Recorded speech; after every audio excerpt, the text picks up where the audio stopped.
नमस्कार दोस्तों, स्वागत है आपका स्टडी फॉर सिविल सर्विसेज में। वीडियो को पूरा देखिए। कोई भी आपका फीडबैक है, कोई सजेशन है, तुरंत वीडियो में कमेंट करके जरूर बताइए। अच्छा लगे तो वीडियो लाइक जरूर कर लीजिए और ऐसे वीडियो लगातार फ्री में पाने के लिए चैनल को तुरंत सब्सक्राइब कर लीजिए और बेल आइकन को जरूर टैप कर लीजिए ताकि आगे भी सारे वीडियो आपको मिलते रहे। यूट्यूब में फॉलो करते हैं तो प्लीज ये वाला फ्री टेलीग्राम चैनल जरूर ज्वाइन कर लीजिएगा। सारे नोटिफिकेशन, सारे अपडेट यहीं पे आते हैं, ध्यान रखिएगा। स्टडी फॉर सिविल सर्विसेज का कोई भी पेड ग्रुप अगर आपको ज्वाइन करना है तो सिर्फ 856480560660897423864455 यही नंबर है हमारे, सिर्फ जहां पे कॉल या व्हाट्सएप कर सकते हैं।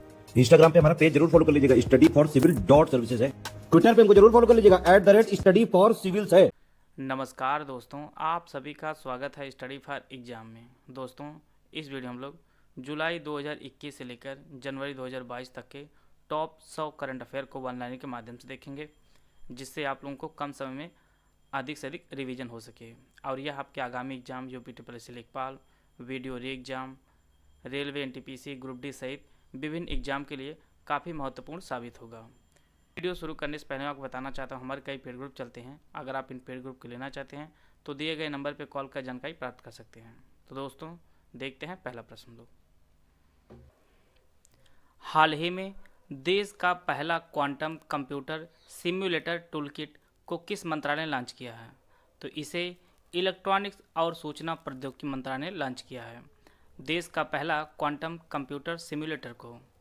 और इसे IISc बेंगलोर, IIT रुड़की और CDAC द्वारा इसे स्वदेशी रूप से विकसित किया गया है।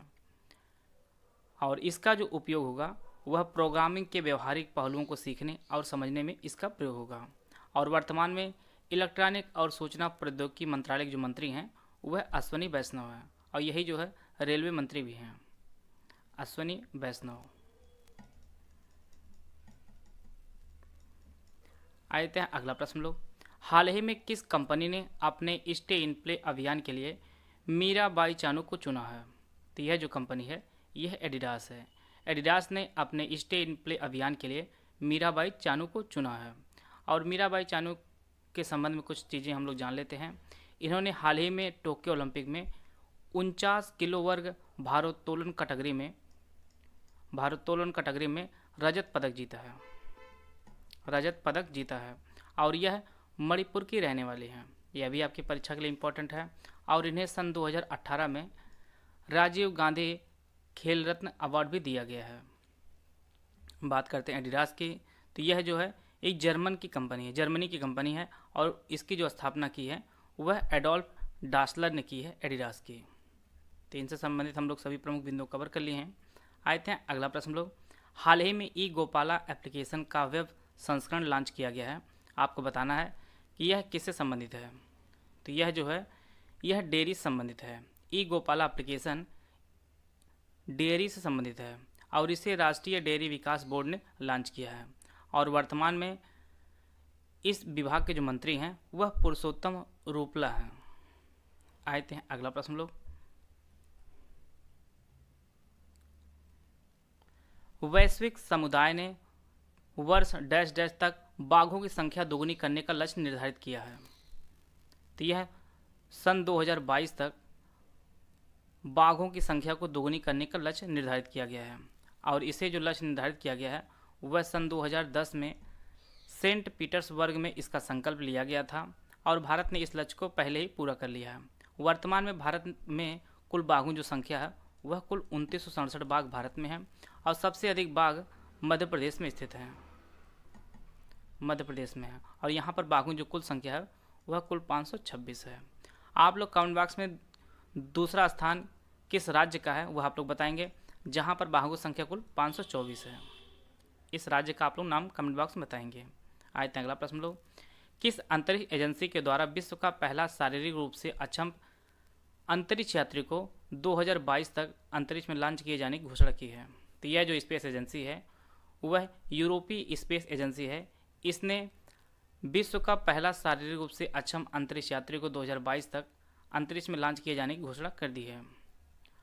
और इसके लिए कुल लगभग 22,000 फॉर्म आए थे कि मुझे जाना है।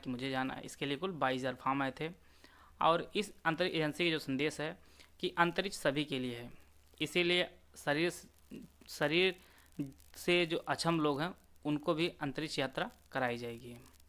और बात करते हैं यूरोपीय अंतरिक्ष एजेंसी की, तो इसकी जो स्थापना हुई है वह 1975 में इसकी स्थापना हुई है और इसका मुख्यालय आपका पेरिस में है और इसके कुल 22 सदस्य देश हैं यूरोपीय अंतरिक्ष एजेंसी के।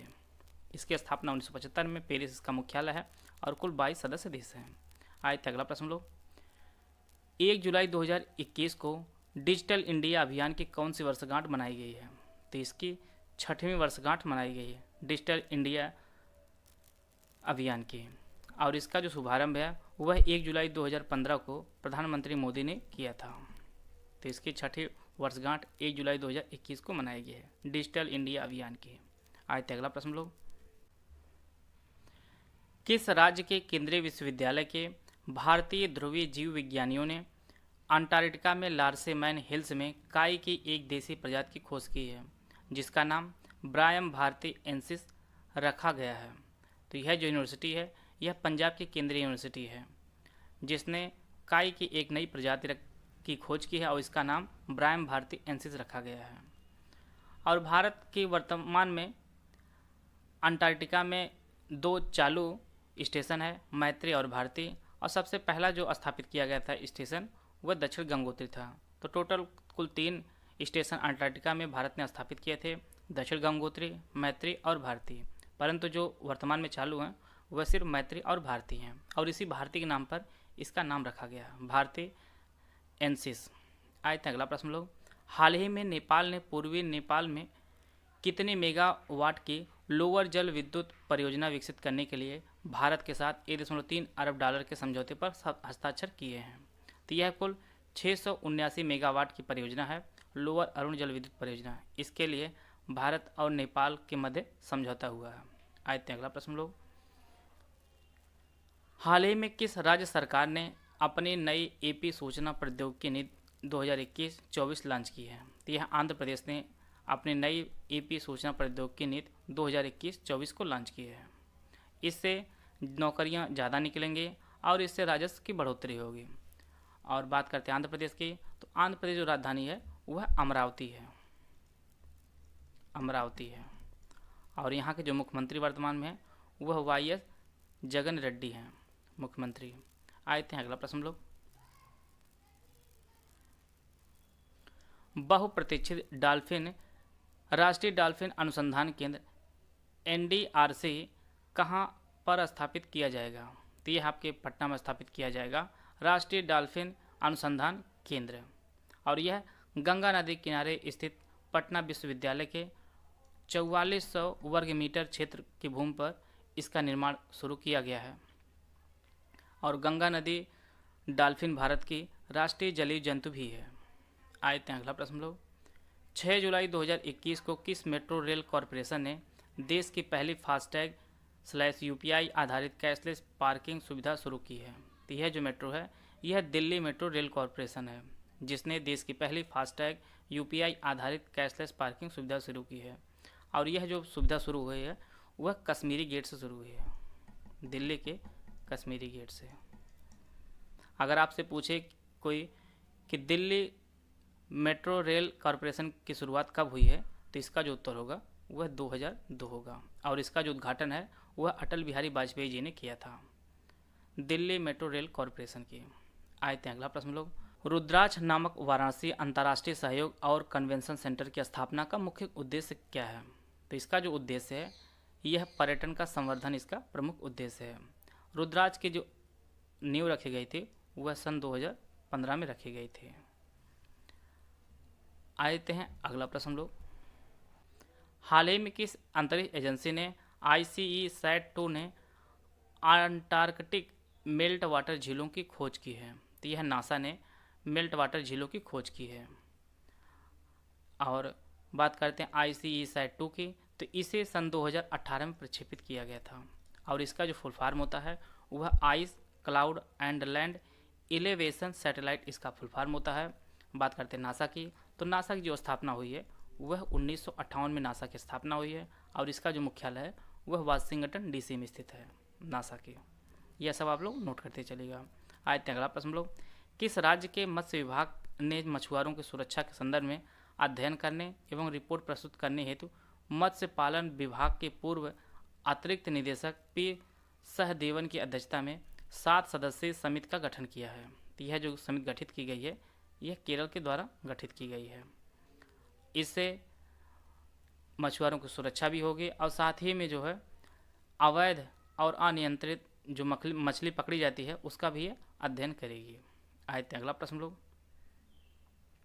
हाल ही में डेनमार्क ने विश्व का सबसे ऊंचा रेत का टीला बनाकर गिनीज वर्ल्ड रिकॉर्ड बनाया है और इसकी ऊंचाई कितनी है, यह जो महल बनाया गया है इसकी ऊंचाई कितनी है? तो इस महल की जो ऊंचाई है वह 21.16 मीटर है, जिसे डेनमार्क ने बनाया है और अपना नाम गिनीज वर्ल्ड रिकॉर्ड में दर्ज कराया है। पिछला जो रिकॉर्ड बनाया गया था वह जर्मनी के द्वारा बनाया गया था और इसकी जो ऊंचाई थी वह 17.66 मीटर थी इसकी ऊंचाई, और इसे 21.66 मीटर ऊंचा रेत का किला बनाने के लिए कुल 30 कलाकार लगे थे। 30 कलाकार लगे थे इतनी ऊंची किला बनाने के लिए। आते हैं अगला प्रश्न लोग। हाल ही में किस राज्य में आधिकारिक तौर पर जीका वायरस के पहले मामले की पुष्टि की गई है, जो एक मच्छर जनित वायरल संक्रमण है? तो यह आपके केरल राज्य में पहला जीका वायरस के मामले की पुष्टि की गई है। बात करते हैं केरल की, तो केरल की जो राजधानी है वह तिरुअनंतपुरम है और वर्तमान में जो यहाँ के मुख्यमंत्री हैं वह पिनरई विजयन है। यहाँ का एक बार पूछता है मंदिर सबरीमाला मंदिर। सबरीमाला मंदिर यह आपके केरल में स्थित है। कोविड-19 की पहली खुराक का अपनी जनसंख्या का 100% टीकाकरण करने वाला पहला केंद्र शासित प्रदेश कौन बना है? तो यह पहला केंद्र शासित जो प्रदेश बना है वह लद्दाख बना है, जिसने अपनी जनसंख्या का 100% टीकाकरण करने वाला केंद्र शासित प्रदेश बना है। अगर राज्यों की बात करें तो राज्यों में सबसे पहला जो 100% टीकाकरण किया है वह हिमाचल प्रदेश ने किया है। हिमाचल प्रदेश ने 100% अपनी जनसंख्या का टीकाकरण किया है। अगर राज्य में पूछे तो हिमाचल प्रदेश और केंद्र शासित प्रदेश में पूछे तो आपका लद्दाख होगा। आते हैं अगला प्रश्न लोग। हाल ही में किस राज्य के मंत्रिमंडल ने जनजातियों और स्वदेशी समुदायों के विश्वास, संस्कृति और परंपराओं के संरक्षण और संवर्धन के लिए एक स्वतंत्र विभाग, स्थानीय आस्था और संस्कृति विभाग सृजन करने का निर्णय लिया है? तो यह आपका असम है, जिसने जनजातीय और स्वदेशी समुदाय के विकास, संस्कृति और परंपराओं के संरक्षण और संवर्धन के लिए स्थानीय आस्था और संस्कृति विभाग का सृजन करने का निर्णय लिया है। बात करते हैं असम की, तो असम की जो राजधानी है वह आपकी दिसपुर है। दिसपुर असम की राजधानी है। पहले जो इसका नाम था वह कामरूप था। यह भी कई बार परीक्षा में आपके पूछा गया है। कामरूप किस राज्य का पुराना नाम है? तो यह आपके असम का है। आते हैं अगला प्रश्न लो। हाल ही में किस राज्य में स्थित रामगढ़ विषधारी वन्यजीव अभ्यारण्य को राज्य का चौथा बाघ अभ्यारण्य घोषित किया गया है? यह भारत का 52वां टाइगर रिजर्व होगा। तो यह आपका राजस्थान में स्थित है, रामगढ़ विषधारी वन्यजीव अभ्यारण्य, और यह कुल 1071 वर्ग किलोमीटर में फैला है। और टाइगर रिजर्व घोषित करने का जो कार्य है वह राष्ट्रीय बाघ संरक्षण प्राधिकरण अर्थात NTCA को है। यही जो है राष्ट्रीय टाइगर रिजर्व घोषित करता है और इसकी जो स्थापना हुई है, NTCA की जो स्थापना हुई है वह 2005 में हुई है। यह भी आप लोग नोट करते चलिएगा।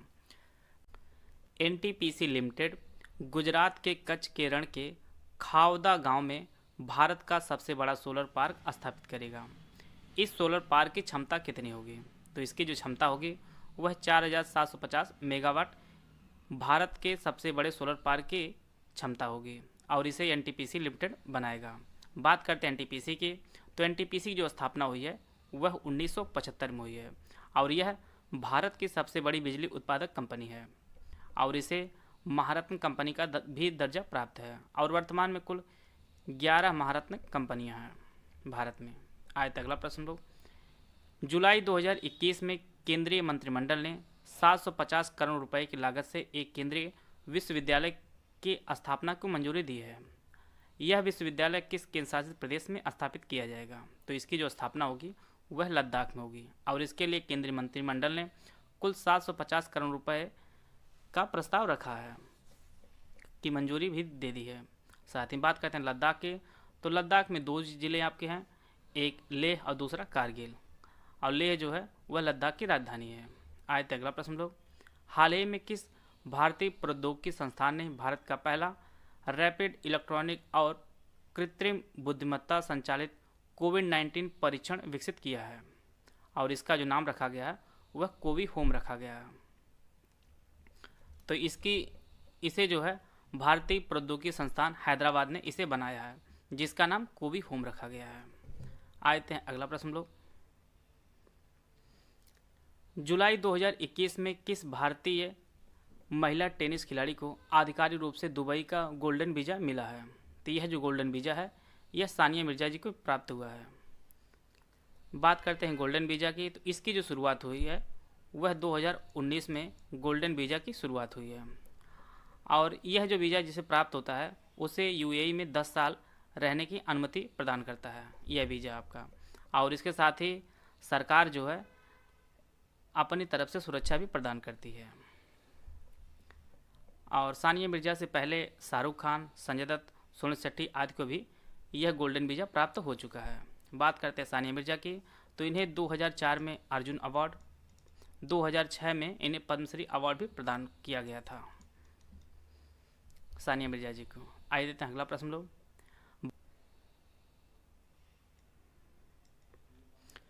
भारतीय सेना ने जम्मू कश्मीर के बारामूला जिले के गुलमर्ग में स्थित अपनी एक फायरिंग रेंज का नाम किस बॉलीवुड अभिनेत्री के नाम पर रखा है?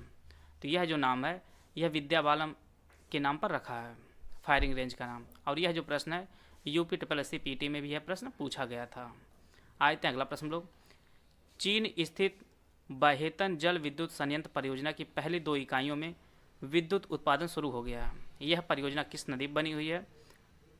तो यह जो परियोजना है यह यांगजी नदी पर बनी है। बाहेतन जल विद्युत संयंत्र जो है यह यांगजी नदी पर बना हुआ है। आते हैं अगला प्रश्न लोग, आनुवांशिक रूप से संशोधित गोल्डन राइस के वाणिज्यिक उत्पादन की मंजूरी देने वाला पहला देश कौन बना है? तो यह फिलीपींस बना है। गोल्डन राइस के वाणिज्यिक उत्पादन के लिए मंजूरी देने वाला पहला देश बना आपका। और यह बच्चों में कुपोषण की जो समस्या है वह कम करेगा। और इसमें जो है विटामिन ए की मात्रा जो है वह भरपूर होती है। विटामिन ए गोल्डन राइस में पाया जाता है। और फिलीपींस की जो राजधानी है वह आपकी मनीला है। यह सभी फैक्ट जो है आप लोग नोट करते चलिएगा, यह आपके परीक्षा में डायरेक्ट पूछा सकता है। आए थे अगला प्रश्न लोग, 13 जुलाई 2021 को केंद्रीय वित्त और कॉरपोरेट कार्य मंत्री निर्मला सीतारमण ने किस पड़ोसी देश के वित्त मंत्री के साथ संयुक्त रूप से एक आभासी समारोह में भीम UPI का शुभारंभ किया है? तो यह आपका भूटान के साथ किया है भीम UPI का। भीम UPI की जो शुरुआत हुई है वह आपका 2016 में हुई है। आते हैं अगला प्रश्न लोग, हाल ही में किस राज्य के विधानसभा द्वारा संविधान के अनुच्छेद 169 के तहत राज्य में विधान परिषद का गठन करने संबंधित प्रस्ताव को 2/3 बहुमत से पारित किया गया है? तो यह जो पारित किया गया है यह पश्चिम बंगाल में पारित किया गया है विधान परिषद के लिए। और वर्तमान में भारत में कुल 6 राज्यों में विधान परिषद है। उनमें आपका आंध्र प्रदेश, बिहार, कर्नाटक, महाराष्ट्र, तेलंगाना और UP है। आते हैं अगला प्रश्न लोग, भारत की सबसे बड़ी तेल company Indian oil corporation IOC तेल और स्वच्छ ऊर्जा दोनों रूप से बढ़ती मांग को पूरा करने के लिए देश का पहला ग्रीन हाइड्रोजन संयंत्र कहाँ स्थापित करेगी? तो यह उत्तर प्रदेश के मथुरा में स्थापित होगा, जिसे इंडियन ऑयल कॉरपोरेशन स्थापित करेगा।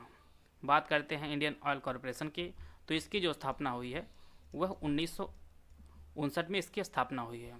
और यह भी एक महारत्न कंपनी है। आते हैं अगला प्रश्न लोग, हाल ही में किस देश ने अंतरिक्ष में स्पेस राइस की अपनी पहली फसल की कटाई की है? तो यह चाइना ने कटाई की है अपने स्पेस राइस की। चाइना ने चांग E5 मिशन से चावल के बीज भेजे थे और उसकी जो कटाई है वह चाइना ने की है स्पेस राइस की। आते हैं अगला प्रश्न लोग, हाल ही में सड़क परिवहन और राजमार्ग मंत्री नितिन गडकरी ने किस राज्य में स्थित मकरू पुल का उद्घाटन किया है? तो यह जो पुल बना है यह मणिपुर में है और इसका जो उद्घाटन है वह नितिन गडकरी ने किया है। और यह पुल आपका मकरू नदी पर स्थित है। आए थे अगला प्रश्न लोग। हाल ही में जारी WTO की रिपोर्ट के अनुसार 2019 में 6.7% के साथ भारत तीसरा सबसे बड़ा कपास निर्यातक और कौन सा सबसे बड़ा आयातक बना है? तो भारत जो है चौथा सबसे बड़ा आयातक बना है। आते हैं अगला प्रश्न लोग। 17 दिसंबर 2021 को उत्तर भारत का पहला उद्यमिता केंद्र मेडटेक स्थापित कहाँ किया गया है? तो यह आपके लखनऊ में स्थापित किया गया है उत्तर भारत का पहला उद्यमिता केंद्र मेडटेक को, और इसे केंद्रीय मंत्री राजीव चंद्रशेखर ने इसका उद्घाटन किया है लखनऊ में। आते हैं अगला प्रश्न लोग। दिसंबर 2021 में केंद्रीय ग्रामीण विकास और पंचायती राज मंत्री गिरिराज सिंह ने किस राज्य में वनाधिकार मोबाइल एप्लीकेशन का उद्घाटन किया है? तो इन्होंने त्रिपुरा में वनाधिकार मोबाइल एप्लीकेशन को लॉन्च किया है, और इसके तहत वन पट्टा भूमि प्राप्त लोगों को एक विशेष प्रकार की आईडी प्रदान की जाएगी वनाधिकार मोबाइल एप्लीकेशन के तहत। आते हैं अगला प्रश्न लोग। ऑस्ट्रेलियन स्पेस एजेंसी किस वर्ष तक नासा के सहयोग से चंद्रमा पर पानी खोजने हेतु एक रोवर भेजने के लिए समझौता किया है? तो यह जो रोवर भेजा जाएगा यह वर्ष 2026 में भेजेगा, और इसके लिए ऑस्ट्रेलिया ने नासा के साथ समझौता किया है। आ देते हैं अगला प्रश्न लोग। दिसंबर 2021 में आए टाइफून राय तूफान से कौन सा देश प्रभावित हुआ है? तो यह आपका फिलीपींस प्रभावित हुआ है टाइफून राय से, और इसकी जो स्पीड थी वह 120 से लेकर 160 मील प्रति घंटा इसकी रफ्तार थी, और यह फिलीपींस को प्रभावित किया है। आए थे अगला प्रश्न लोग। हाल ही में मोटर स्पोर्ट की सेवाओं के लिए नाइटहुड की उपाधि किसे प्राप्त हुई है? तो यह जो है लुइस हैमिल्टन को प्रदान किया गया है नाइटहुड की उपाधि। अब इनके नाम से पहले अब सर लगा होगा, सर लगाया जाएगा, और यह पहले F1 रेस ड्राइवर नहीं है बल्कि यह चौथे हैं। इससे पहले 3 लोगों को प्राप्त हो चुका है, और इन्होंने कुल 7 बार फार्मूला 1 को जीत लिया है, और इससे पहले क्रिकेटर एलिस्टर कुक को भी मिला हुआ नाइटहुड की उपाधि। आए थे अगला प्रश्न लोग। नीति आयोग ने किस राज्य या केंद्र शासित प्रदेश में 1000 अटल टिंकरिंग लैब ATL स्थापित करने की योजना बनाई है? तो यह आपका जम्मू कश्मीर में स्थापित होगा 1000 अटल टिंकरिंग लैब। बात करते हैं नीति आयोग की, तो नीति आयोग की जो स्थापना हुई है वह 1 जनवरी 2015 में नीति आयोग की स्थापना हुई है, और वर्तमान में जो इसके अध्यक्ष हैं वह प्रधानमंत्री नरेंद्र मोदी हैं, और इसके उपाध्यक्ष आपका राजीव कुमार जी हैं। CEO जो हैं आपके अमिताभ कांत जी हैं। आते हैं अगला प्रश्न लोग। भारत का पहला मानव अंतरिक्ष मिशन गगनयान किस वर्ष लॉन्च किया जाएगा? तो यह जो गगनयान है यह वर्ष 2023 में लॉन्च किया जाएगा। भारत का पहला मानव अंतरिक्ष मिशन गगनयान है, और इसे 2023 में लॉन्च किया जाएगा। भारत फ्रांस के बीच सैन्य अभ्यास शक्ति 2021 का कौन सा संस्करण आयोजित किया गया है? तो इसका 6ठे संस्करण का आयोजन किया गया है, और यह फ्रांस के फ्रेजल में इसका आयोजन किया गया है, और यह अभ्यास प्रत्येक वर्ष ना होकर यह 2 वर्ष में एक बार इसका आयोजन किया जाता है, और पिछली बार इसका आयोजन सन 2019 में भारत के राजस्थान में इसका आयोजन किया गया था। भारत और फ्रांस की सेनाओं के मध्य 3 प्रकार के अभ्यास होते हैं। वायुसेना का जो अभ्यास होता है उसे गरुड़ के नाम से जाना जाता है। नौसेना का जो अभ्यास होता है नौसेना का उसे वरुण के नाम से जाना जाता है, और थल सेना का जो अभ्यास होता है वह शक्ति के नाम से जाना जाता है। तो गरुड़, वरुण और शक्ति जो अभ्यास है यह भारत और फ्रांस की सेनाओं के मध्य होता है। आते हैं अगला प्रश्न लो। हाल ही में इंग्लैंड के लिवरपूल शहर को यूनेस्को की विश्व धरोहर स्थलों की सूची से बाहर कर दिया गया है। इसे विश्व धरोहर स्थल का दर्जा किस वर्ष प्राप्त हुआ था? तो इसे सन 2004 में विश्व धरोहर स्थल का दर्जा प्राप्त हुआ था, और यह 18वीं और 19वीं शताब्दी में दुनिया के प्रमुख व्यापारिक केंद्रों में से एक था लिवरपूल, और यह विश्व धरोहर स्थलों की सूची से बाहर होने वाला तीसरा शहर है।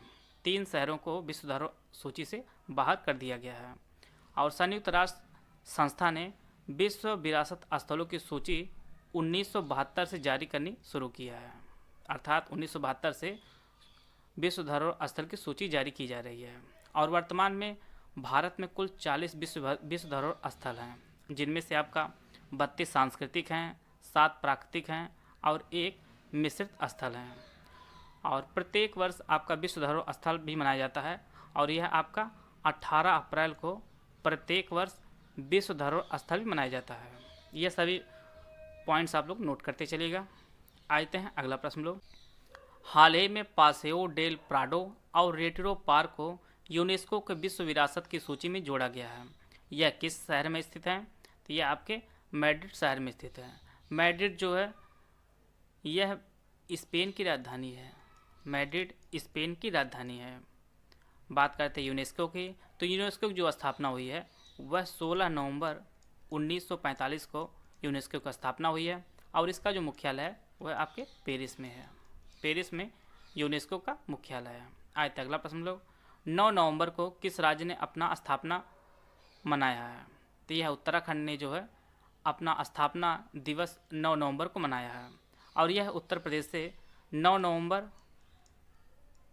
सन 2000 को अलग होकर एक नया राज्य बना है और सन 2006 तक इसका जो नाम है वह उत्तरांचल था और इसके बाद इसका जो नामकरण हुआ है वह उत्तराखंड हुआ है। वो यहाँ की 2 राजधानियाँ हैं। उत्तराखंड की 2 राजधानी है, एक देहरादून, दूसरा जो है वह गैरसैंण है। आपकी परीक्षा में एक आंदोलन है चिपको आंदोलन, यह उत्तराखंड से ही संबंधित है। यह कई बार परीक्षाओं में पूछता रहता है, आप लोग इसको नोट करते चलिएगा। आए थे अगला प्रश्न लोग। हाल ही में 2021 एशियाई 49 ER सेलिंग चैंपियनशिप में वरुण ठक्कर और केसी गणपत की भारतीय नौकायान टीम ने कौन सा पदक जीता है? तो इनकी टीम ने गोल्ड मेडल जीता है और इसका जो आयोजन है यह ओमान में इसका आयोजन किया गया है। आते हैं अगला प्रश्न लोग।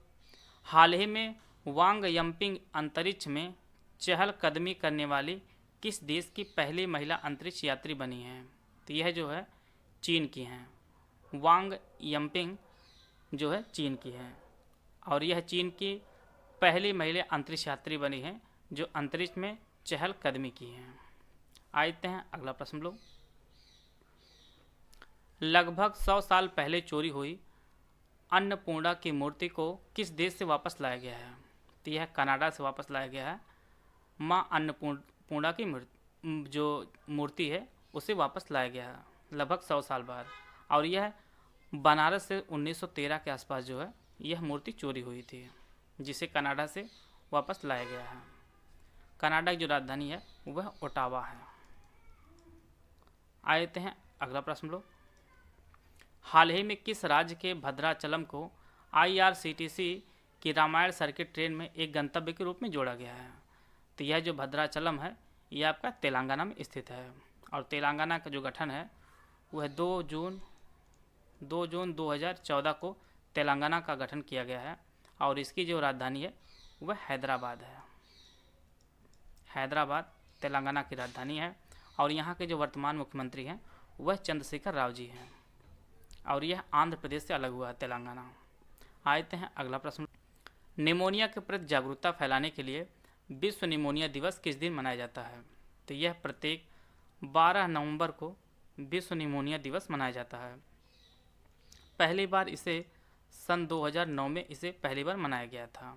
निमोनिया जो है यह फेफड़े को प्रभावित करता है।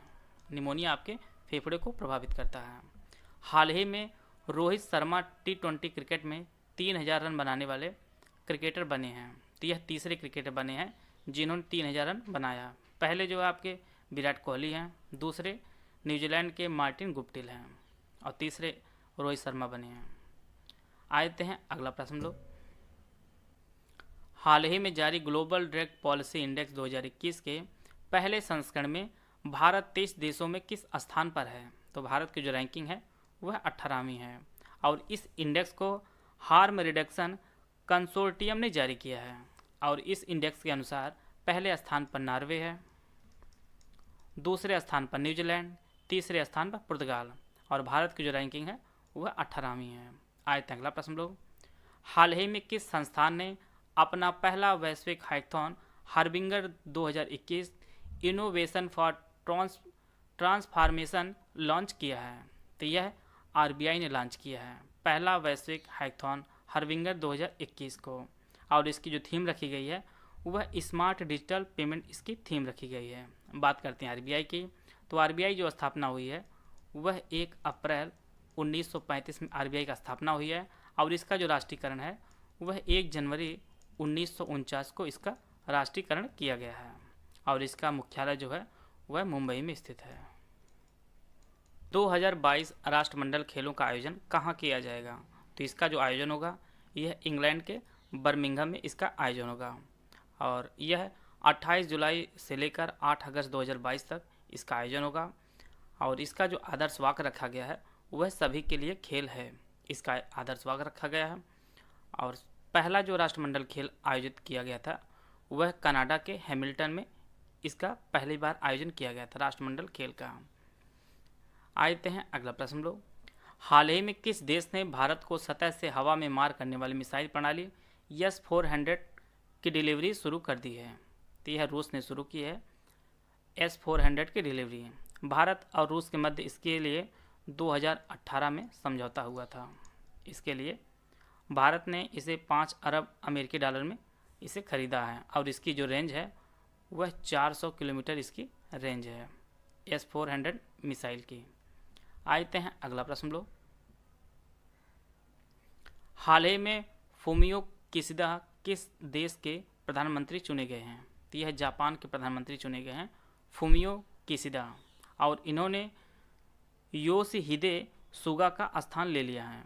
बात करते हैं जापान की, तो जापान की राजधानी है वह टोक्यो है। टोक्यो जापान की राजधानी है।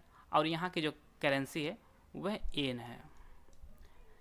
आते हैं अगला प्रश्न लोग, 15 से 17 नवंबर को आबू धाबी अंतर्राष्ट्रीय पेट्रोलियम प्रदर्शनी और सम्मेलन में किस केंद्रीय मंत्री ने भाग लिया है? तो केंद्रीय मंत्री हरदीप सिंह पुरी हैं, इन्होंने भाग लिया था आबू धाबी अंतर्राष्ट्रीय पेट्रोलियम प्रदर्शनी और सम्मेलन में। और यह भारत के वर्तमान पेट्रोलियम और प्राकृतिक गैस के मंत्री हैं। आते हैं अगला प्रश्न लोग, हाल ही में किस शहर के मित्रभा गुहा भारत के 72वें ग्रैंड मास्टर बने हैं? तो यह कोलकाता के हैं मित्रभा गुहा, जो भारत के 72वें ग्रैंड मास्टर बने हैं। 71वें जो ग्रैंड मास्टर बने थे वह संकल्प गुप्ता बने थे और यह महाराष्ट्र के थे। और 72वें मित्रभा गुहा बने हैं, यह कोलकाता के हैं। आते अगला प्रश्न लोग, हाल ही में किस राज्य सरकार ने सड़क हादसों के शिकार लोगों की मदद के लिए एक अनूठी पहल रक्षक की शुरुआत की है? तो यह उड़ीसा सरकार ने शुरू की है रक्षक पहल। और इसके तहत सरकार ने कुल 147 करोड़ रुपए का व्यवस्था की है। 147 करोड़ रुपए की व्यवस्था की है। और इसके तहत कुल 30,000 लोगों की ट्रेनिंग दी जाएगी। 30,000 लोगों को ट्रेनिंग दी जाएगी रक्षक पहल के तहत। आज अगला प्रश्न लोग, किस कंपनी के फाउंडर फाल्गुनी नायर भारत के सबसे अमीर स्वनिर्मित महिला अरबपति बनी हैं? तो इनकी जो कंपनी का नाम है वह नायका है। और नायका की जो स्थापना हुई है वह 2012 में इसकी स्थापना हुई है। और इसके जो फाउंडर हैं फाल्गुनी नायर हैं, जो भारत के सबसे अमीर स्वनिर्मित महिला अरबपति बनी हैं। और इनके पास कुल 7.4 बिलियन अमेरिकी डॉलर हैं। आते हैं अगला प्रश्न लोग, हाल ही में भारत की पहली राष्ट्रीय योगासन स्पोर्ट चैंपियनशिप का आयोजन कहाँ किया गया है? तो ये आपके भुवनेश्वर में किया गया है। और इसका जो आयोजन है वह 11 से 13 नवंबर के मध्य इसका आयोजन भुवनेश्वर में किया गया है। 2021 को इसका आयोजन किया गया था। और भुवनेश्वर में ही पुरुष हॉकी विश्व कप 2023 का आयोजन किया जाएगा। और भारत चौथी बार हॉकी विश्व कप की मेज़बानी करेगा। हाल ही में कौन सा भारतीय शहर यूनेस्को के रचनात्मक शहरों के नेटवर्क में शामिल हुआ है? तो यह आपका श्रीनगर शामिल हुआ है यूनेस्को के रचनात्मक शहरों के नेटवर्क में। 2021 में कुल 49 नए यूनेस्को क्रिएटिव सिटी नेटवर्क में शामिल हुए हैं। और इनकी जो कुल संख्या हो गई है वो आपके 295 हो गई है। और इससे पहले भारत के चेन्नई और वाराणसी संगीत के यूनेस्को शहर में शामिल हुए हैं। जयपुर शिल्प और लोक कला के अंतर्गत शामिल हुआ है। हैदराबाद जो है वह गैस्ट्रोनॉमी के यूनेस्को शहर में शामिल हो चुका है। इस प्रकार यह 5वां शहर बना है भारत का। आते हैं अगला प्रश्न लोग, हाल ही में अक्टूबर के लिए ICC men's player of the month किस देश के खिलाड़ी आसिफ अली को चुना गया है? आसिफ अली जो है यह पाकिस्तान के क्रिकेटर हैं जिन्हें अक्टूबर के लिए ICC men's player of the month चुना गया है। आते हैं अगला प्रश्न लोग, हाल ही में अक्टूबर के लिए ICC women's player of the month किस देश के खिलाड़ी लॉरा डेलानी को चुना गया है? तो लॉरा डेलानी जो है यह आयरलैंड के खिलाड़ी हैं और इन्हें अक्टूबर के लिए ICC women's player of the month चुना गया है। आते हैं अगला प्रश्न लोग। प्रत्येक वर्ष अंतर्राष्ट्रीय विज्ञान और शांति सप्ताह मनाया जाता है। तो यह आपका 9 से 14 नवंबर के मध्य जो है प्रत्येक वर्ष अंतर्राष्ट्रीय विज्ञान और शांति सप्ताह मनाया जाता है। और यह जो कार्यक्रम होता है यह लोगों को बेहतर तकनीकी विकसित करने और अपने देशों में शांति कायम करने के लिए प्रोत्साहित करने के लिए यह मनाया जाता है। और इसे पहली बार 1986 में मनाया गया था, अंतर्राष्ट्रीय विज्ञान और शांति सप्ताह। आते हैं अगला प्रश्न लोग। हाल ही में किस राज्य के मंत्रिमंडल ने पूर्वी पश्चिम खासी हिल्स को नए राज्य के निर्माण के लिए मंजूरी दे दी है? तो यह मेघालय ने मंजूरी दी है राज्य में नए जिले के निर्माण के लिए। और अब जिलों की जो कुल संख्या हो जाएगी मेघालय में वह आपकी 12 हो जाएगी। और वर्तमान में यहाँ के जो सीएम है वह कॉनरैड संगमा है। और मेघालय जो राजधानी आपकी है वह शिलोंग है। आते हैं अगला प्रश्न लोग। 2022 में आयोजित होने वाला संयुक्त राष्ट्र जलवायु परिवर्तन सम्मेलन COP27 की मेज़बानी कौन सा देश करेगा? तो यह आपका मिस्र करेगा COP27 की मेज़बानी। अभी हाल ही में COP26 आयोजित हुआ है, वह स्कॉटलैंड के ग्लासगो में आयोजित हुआ है और इसमें कुल 197 देशों ने भाग लिया था। कॉप का जो फुल फॉर्म होता है COP का वह आपका कॉन्फ्रेंस ऑफ पार्टीज का फुल फॉर्म होता है। और मिस्र की जो राजधानी है वह काहिरा है। काहिरा जो है यह मिस्र की राजधानी है। आए थे अगला प्रश्न लोग। हाल ही में केंद्रीय गृह मंत्रालय ने वर्ष 2021 के लिए किस राज्य के फतेहाबाद जिले के फट्टू कलाम पुलिस स्टेशन को देश के 3 शीर्ष थानों में शामिल किया है? तो यह जो थाना है यह हरियाणा में स्थित है, फट्टू कलाम पुलिस स्टेशन। और देश का सबसे बेस्ट जो थाना है वह दिल्ली का सदर बाजार पुलिस थाना है। दूसरा जो स्थान है वह आपका गंगापुर पुलिस स्टेशन है जो उड़ीसा में स्थित है। तीसरा जो है वह फट्टू कलाम पुलिस स्टेशन है जो हरियाणा में स्थित है। आते हैं अगला प्रश्न लोग। हाल ही में किस कंपनी ने भारत में लघु व्यवसाय को मजबूत करने के लिए grow your business hub launch किया है? तो यह मेटा ने लॉन्च किया है grow your business hub. Meta का जो पूर्व नाम था वह फेसबुक था और फेसबुक की जो स्थापना हुई है वह 2004 में हुई है। और इसके जो CEO हैं वह मार्क जुगरबर्ग हैं और इसका जो मुख्यालय है वह कैलिफोर्निया में स्थित है। आए थे अगला प्रश्न लोग। हाल ही में भारतीय नौसेना को प्रोजेक्ट 75 के अंतर्गत चौथी स्कॉर्पियन पनडुब्बी वेला सौंपी गई है। इसका निर्माण किस कंपनी ने किया है? तो इसका जो निर्माण है वह Mazagon Dock Ship Builder Limited ने किया है और यह चौथी पनडुब्बी है। इससे पहले कलवरी, खंडेरी और करंज वह कमीशन हो चुकी है। वेला जो पनडुब्बी है इसे मुंबई में कमीशन किया गया है। आए थे अगला प्रश्न लोग। हाल ही में किस राज्य के वायनाड जिले में नोरो वायरस का मामले की पुष्टि हुई है? तो यह जो जिला है यह केरल में स्थित है जहां पर नोरो वायरस के मामले की पुष्टि की गई है। केरल की जो राजधानी वह तिरुअनंतपुरम है और यहाँ के जो CM है वह पिनरई विजयन है। एराविकुलम राष्ट्रीय उद्यान और साइलेंट वैली नेशनल पार्क ये आपका केरल में ही स्थित है। आए थे अगला प्रश्न लोग। भारत ने पोलैंड में आयोजित युवा विश्व तीरंदाजी में भारत ने कुल कितने पदक जीते हैं? तो भारत ने कुल 15 पदक जीते हैं जिनमें आपका 8 स्वर्ण है, 2 रजत और 5 कांस्य पदक है। तो टोटल 15 पदक जीते हैं और इसमें जो है भारत की रैंकिंग वह प्रथम स्थान पर है। भारत जो है वह प्रथम स्थान पर, दूसरे स्थान पर फ्रांस रहा और तीसरे स्थान पर मैक्सिको रहा है। आते हैं अगला प्रश्न लोग। हाल ही में किस राज्य में जनजातीय लोकप्रिय त्यौहार सोलुंग मनाया गया? तो जो सोलुंग त्यौहार है यह अरुणाचल प्रदेश में मनाया गया है और यह आदिवासियों का मुख्य त्यौहार है और यह कुल 5 दिनों तक चलता है। दिफू और यांगाब दर्रा जो है यह आपके अरुणाचल प्रदेश में स्थित है। आते हैं अगला प्रश्न लोग। हाल ही में लवलीना बोरगोहेन को किस राज्य सरकार ने राज्य के समग्र शिक्षा अभियान का ब्रांड एम्बेसडर बनाया है? तो यह असम सरकार ने बनाया है लवलीना बोरगोहेन को समग्र शिक्षा अभियान का ब्रांड एम्बेसडर। और यह एक भारतीय मुक्केबाज हैं और इन्होंने हाल ही में टोक्यो ओलंपिक में कांस्य पदक जीता है और इन्हें वर्ष 2020 में अर्जुन अवार्ड भी मिला था। वर्ष 2020 में इन्हें अर्जुन अवार्ड भी मिला था और यह असम की रहने वाली हैं, लवलीना बोरगोहेन। आए थे अगला प्रश्न लोग। हाल ही में विश्व सामाजिक सुरक्षा रिपोर्ट 2020-22 की संस्थान ने जारी किया है। तो यह रिपोर्ट अंतर्राष्ट्रीय लेबर संगठन ने जारी किया है। विश्व सामाजिक सुरक्षा रिपोर्ट 2020-22 को अंतर्राष्ट्रीय लेबर संगठन जो स्थापना हुई है वह 1919 में इसकी स्थापना हुई है और इसका जो मुख्यालय है वह आपके जेनेवा में स्थित है। जेनेवा जो स्विट्जरलैंड में स्थित है और इसके जो कुल सदस्य देश हैं वह कुल 187 देश जो है इसके सदस्य हैं और इसे वर्ष 1969 में शांति का नोबेल मिला था। अंतर्राष्ट्रीय लेबर संगठन को 1969 में शांति का नोबेल प्रदान किया गया था। आए थे अगला प्रश्न लोग। हाल ही में राष्ट्रपति रामनाथ कोविंद ने बैटन ऑफ ऑनर किसे प्रदान किया है? तो यह किरण बेदी जी को रामनाथ कोविंद ने बैटन ऑफ ऑनर प्रदान किया है। आईपीएस बनने वाली पहली भारतीय महिला जो हैं वह किरण बेदी जी ही हैं। आते हैं अगला प्रश्न लोग। हाल ही में किस राज्य केंद्र शासित प्रदेश में महाशिवरात्रि के हेरत उत्सव के रूप में मनाया गया है? तो यह आपका जम्मू कश्मीर मनाया गया है हेरत उत्सव। आते हैं अगला प्रश्न लोग।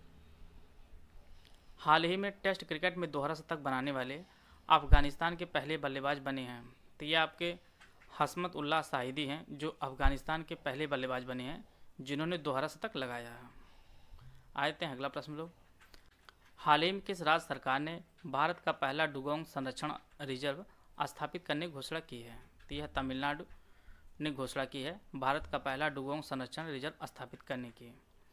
तमिलनाडु की जो राजधानी है वह चेन्नई है और यहाँ के जो सीएम है वह एम.के. स्टालिन तमिलनाडु के सीएम है और भरतनाट्यम जो नृत्य है वह तमिलनाडु से ही संबंधित है। डुगोंग जो है इसे समुद्री गाय के नाम से भी जाना जाता है और यह लुप्तप्राय समुद्री स्तनपायी है। तमिलनाडु में आपके Annamalai tiger reserve, Mudumalai national park, मुकुथी national park और गोइंडी राष्ट्रीय उद्यान जो है यह तमिलनाडु में स्थित है। यह सभी आप लोग नोट करते चलिएगा। अगला प्रश्न है 19 वर्षीय शहरोज काशिफ दुनिया की दूसरी सबसे ऊंची चोटी केटू के शिखर पर पहुंचने वाले सबसे कम उम्र के पर्वतारोही बन गए हैं। शहरोज काशिफ किस देश के निवासी हैं? तो यह जो है पाकिस्तान के निवासी हैं शहरोज काशिफ और इन्होंने जो है केटू पर चढ़ाई की है और केटू पर चढ़ाई करने वाले सबसे कम उम्र के पर्वतारोही बन गए हैं और यह पाकिस्तान के लाहौर के रहने वाले हैं। केटू की जो ऊंचाई टोटल है वह कुल 8,611 मीटर है और सबसे सर्वोच्च जो चोटी है आपका माउंट एवरेस्ट है जिसकी जो कुल ऊंचाई है वो 8,848.86 मीटर इसकी कुल ऊंचाई है। किस राज्य सरकार ने सूचना प्रौद्योगिकी के क्षेत्र में उल्लेखनीय कार्य करने वाले राज्य के संस्थानों के लिए राजीव गांधी पुरस्कार बनाने का निर्णय लिया है? तो यह महाराष्ट्र सरकार ने निर्णय लिया है राजीव गांधी पुरस्कार के लिए। हाल ही में केंद्र सरकार ने राजीव गांधी खेल रत्न पुरस्कार का जो नाम है वह मेजर ध्यानचंद खेल रत्न पुरस्कार रख दिया है। बात करते हैं राजीव गांधी की, तो यह भारत के छठे प्रधानमंत्री थे, छठे पीएम जो है वह बने थे राजीव गांधी और यह सबसे कम उम्र के पीएम बनने वाले भारतीय हैं और इनका जो कार्यकाल था वह 1984 से 1989 तक इनका कार्यकाल था और यह जब पीएम बने थे इनकी जो उम्र थी वह 40 वर्ष थी। आते हैं अगला प्रश्न लोग। हाल ही में कौन सा शहर 18 साल से ज़्यादा उम्र के सभी लोगों का कोविड-19 के खिलाफ 100% वैक्सीनेशन करने वाला पहला भारतीय शहर बना है? तो यह जो शहर बना है यह भुवनेश्वर बना है जिसने अपना 100% वैक्सीनेशन किया है। भुवनेश्वर जो है यह ओडिशा की राजधानी है और इसे पूर्व का काशी भी कहा जाता है। आते हैं अगला प्रश्न लोग। भारत की प्रमुख सैन्य प्रदर्शनी डिफेंस एक्सपो मार्च 2022 में कहाँ आयोजित की जाएगी? तो यह गुजरात की राजधानी गांधीनगर में इसका आयोजन किया जाएगा और यह 11 से 13 मार्च 2022 के बीच इसका आयोजन किया जाएगा। डिफेंस एक्सपो यह हर 2 साल में एक बार लगता है और पिछला जो इसका संस्करण आयोजित किया गया था वह लखनऊ में आयोजित किया गया, 2022 में लखनऊ में आयोजित किया गया था। 2022वां जो संस्करण होगा यह 12वां संस्करण आपका आयोजित किया जाएगा। और इसकी जो थीम रखी गई है वह India the emerging defence manufacturing hub इसकी थीम रखी गई है। गुजरात की राजधानी गांधीनगर है और गुजरात के जो वर्तमान सीएम है वह भूपेंद्र भाई पटेल हैं। और गुजरात का जो गठन हुआ है वह 1 मई 1960 में गुजरात का गठन हुआ है। आते हैं अगला प्रश्न लोग। हाल ही में भारत ने किस देश के साथ ब्रह्मपुत्र और सतलुज नदियों पर एक समझौता ज्ञापन पर हस्ताक्षर किए हैं जो 5 वर्षों के लिए लागू रहेगा? तो यह भारत और चीन के मध्य यह समझौता हुआ है। बात करते हैं ब्रह्मपुत्र नदी की, तो इसका जो उद्गम है यह तिब्बत के मानसरोवर झील के पास इसका उद्गम होता है और यह भारत के अरुणाचल प्रदेश में सर्वप्रथम प्रवेश करती है और बांग्लादेश में इसे जमुना के नाम से जाना जाता है। ब्रह्मपुत्र को जमुना के नाम से बांग्लादेश में जाना जाता है और यह जो बंगाल की खाड़ी में जाकर गिरती है और इसकी जो कुल लंबाई है वह लगभग 2900 किलोमीटर इसकी कुल लंबाई है। बात करते हैं सतलज नदी की, तो इसका जो प्राचीन नाम है वह सतुद्री है और यह सिंधु की एक सहायक नदी है और इसकी जो कुल लंबाई है वह 1450 किलोमीटर इसकी कुल लंबाई है और इसका जो उद्गम होता है वह भी मानसरोवर झील के निकट से इसका उद्गम होता है। और हिमाचल प्रदेश में इसी नदी पर भाखड़ा नागल परियोजना भी स्थित है सतलज नदी पर। आते हैं अगला प्रश्न लोग। अगस्त 2021 में आपदा प्रतिरोधी बुनियादी ढांचे के लिए गठबंधन CDRI का कौन सा देश नया सदस्य बना है? तो यह आपका बांग्लादेश नया सदस्य बना है CDRI का। CDRI की जो स्थापना है वह प्रधानमंत्री ने 2019 में की थी और बांग्लादेश इसका 25वां सदस्य बना है CDRI का। बात करते हैं बांग्लादेश की, तो बांग्लादेश की जो राजधानी है वह ढाका है और यहाँ की जो करेंसी है वो आपकी टका है और वर्तमान जो PM है बांग्लादेश के वह शेख हसीना जी हैं और बांग्लादेश की जो स्थापना हुई है वह 1971 में बांग्लादेश बना है। आते हैं अगला प्रश्न लोग।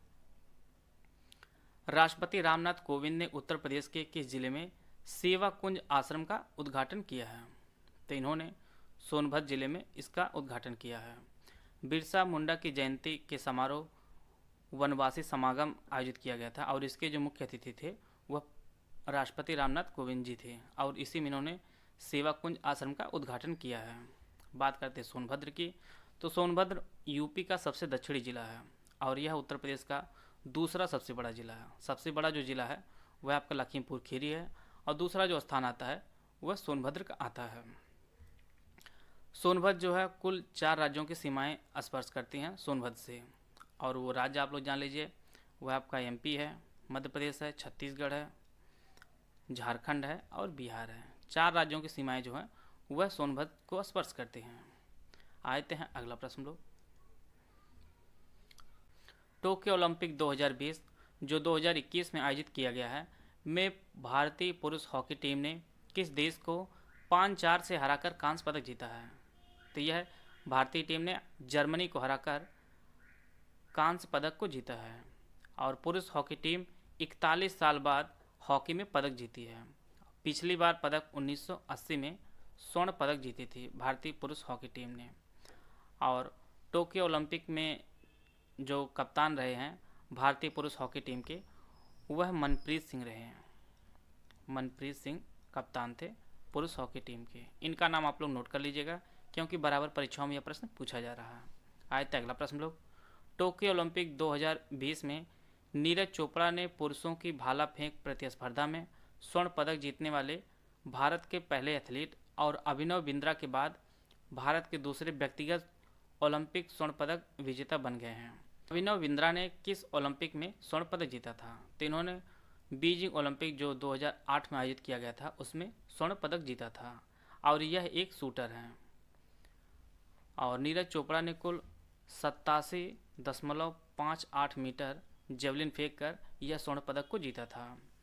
टोक्यो ओलंपिक 2020 में भारत ने कुल 7 पदक जीते थे जिनमें 1 स्वर्ण था, 2 रजत था और 4 आपके कांस्य पदक थे। यह सब चीज़ें आप लोग नोट करते चलिएगा। आते हैं अगला प्रश्न लोग। किस राज्य की मनोहरी गोल्ड टी नामक चाय की एक दुर्लभ किस्म को ₹99,999 प्रति किलोग्राम रिकॉर्ड कीमत पर नीलाम किया गया है। तो यह जो चाय है यह असम की है, जिसे सौरभ चाय ट्रेडर्स को बेची गई है।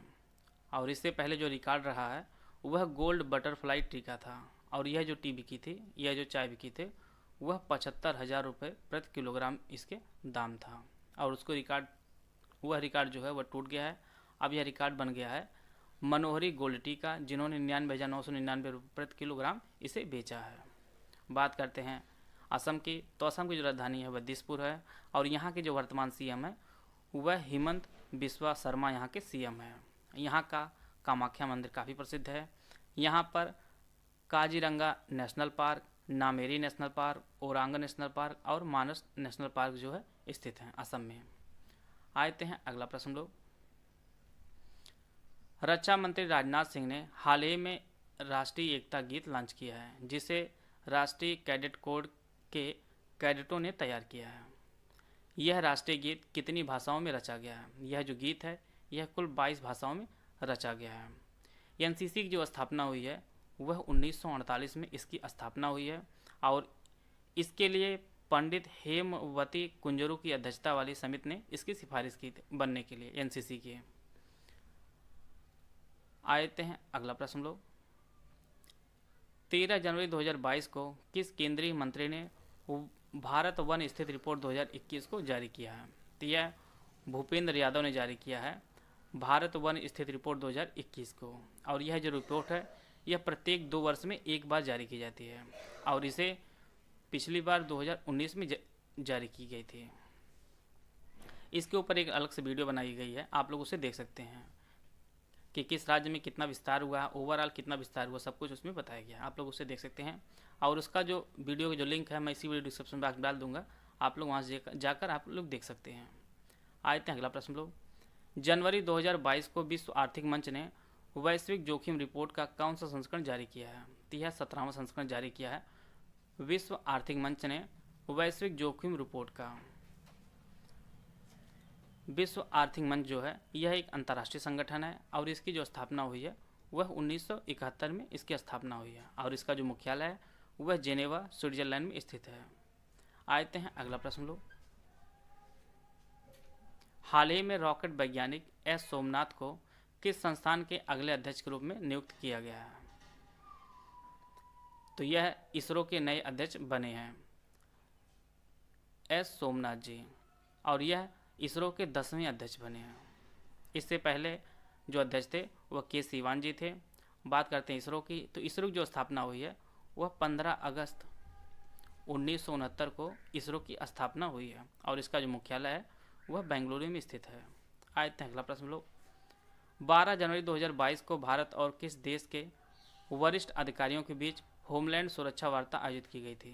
तो यह भारत और अमेरिका के मध्य वरिष्ठ अधिकारियों के बीच होमलैंड सुरक्षा वार्ता आयोजित की गई थी। 10 अगस्त 2021 को प्रधानमंत्री श्री नरेंद्र मोदी ने उत्तर प्रदेश के किस शहर में वीडियो कॉन्फ्रेंसिंग के माध्यम से एलपीजी कनेक्शन सौंपकर उज्ज्वला योजना, प्रधानमंत्री उज्ज्वला योजना की दूसरे चरण उज्ज्वला 2.0 का शुभारंभ किया है?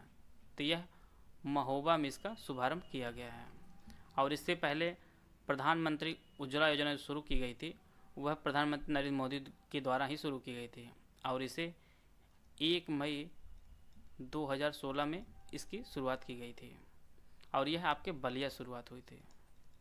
और दूसरा जो संस्करण इसका है यह महोबा में इसकी शुरुआत की गई है। आते हैं अगला प्रश्न लोग। हाल ही में भारत और किस देश ने संयुक्त रूप से अल मोहद अल हिंद 2021 नामक अपना पहला नौसैनिक अभ्यास आयोजित किया है? तो यह भारत और सऊदी अरब के बीच पहला नौसैनिक अभ्यास अल मोहद अल हिंद 2021 हुआ है। और इसमें भारत की ओर से INS कोची शामिल हुआ था। आए थे अगला प्रश्न लोग। Sky tracks world airport award ranking 2021 में दोहा हमाद अंतर्राष्ट्रीय हवाई अड्डे को विश्व के सबसे श्रेष्ठ हवाई अड्डे के रूप में चुना गया है। यह हवाई अड्डा कहाँ स्थित है? यह जो हवाई अड्डा है यह कतर में स्थित है। दोहा हमाद अंतर्राष्ट्रीय हवाई अड्डे को प्रथम स्थान प्रदान किया गया है। दूसरे स्थान पर टोक्यो का एयरपोर्ट है। तीसरा जो स्थान प्रदान किया गया है वह सिंगापुर का है। भारत के नई दिल्ली का इंदिरा गांधी अंतर्राष्ट्रीय हवाई अड्डा जो है यह 45वें स्थान पर है। आते हैं अगला प्रश्न लोग। हाल ही में भारत के पहले कौशल विकास केंद्र WSC का उद्घाटन किस शहर में किया गया है? तो इसका जो उद्घाटन है वह भुवनेश्वर में किया गया है और इसका उद्घाटन यह उड़ीसा के मुख्यमंत्री नवीन पटनायक जी ने किया है और इसके लिए कुल 1342 करोड़ रुपए इसका बजट रखा गया है। आते हैं अगला प्रश्न लोग। भारत ने किस वर्ष तक ऊर्जा स्वतंत्र बनने का लक्ष्य निर्धारित किया है? तो यह 2047 तक भारत ऊर्जा स्वतंत्र बनने का लक्ष्य रखा है। आते हैं अगला प्रश्न लोग। हाल ही में कौन सा राष्ट्रीय उद्यान सैटेलाइट फ़ोन से लैस होने वाला भारत का पहला राष्ट्रीय उद्यान बन गया है? तो यह असम का काजीरंगा राष्ट्रीय उद्यान है जो सैटेलाइट फ़ोन से लैस होने वाला भारत का पहला राष्ट्रीय उद्यान बन गया है। यहाँ पर कुल 10 सैटेलाइट फ़ोन दिए गए हैं और असम का काजीरंगा राष्ट्रीय उद्यान जो है यह एक सींग वाले गैंडे के लिए प्रसिद्ध है और यह इसका जो कुल एरिया है वह 430 वर्ग किलोमीटर इसका कुल एरिया है। वीडियो अगर आपको अच्छा लगा तो लाइक कर सकते हैं, चैनल सब्सक्राइब कर लीजिए। वीडियो को पूरा देखने धन्यवाद। जय हिंद, जय भारत।